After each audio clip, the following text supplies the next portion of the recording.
Bank FDs or mutual funds? Which one is better in 2025? Let's break it down, without the jargon.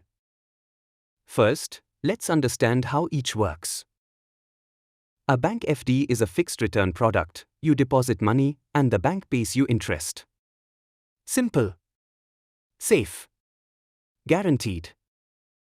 Mutual funds are different. They invest your money in stocks, bonds, or other assets, and the returns vary. There's potential for higher growth, but also more risk. So how do they compare in 2025? FD interest rates are around 6.5% to 7.5% per year, depending on the bank and tenure. Is it safe? Yes.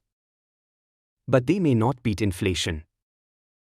Mutual funds, especially equity SIPs, have historically delivered 10 to 12% over long periods.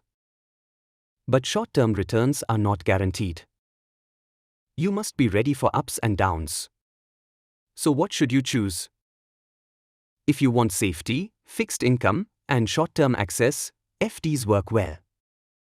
If you want long-term growth and can handle some market risk, mutual funds may be better. Remember, there's no best option, only the one that suits your goals, time horizon, and risk tolerance. Like this video? Subscribe to SaveSmart India for more smart money insights. This video is for educational purposes only, not investment advice. Always consult a SEBI-registered advisor before making decisions.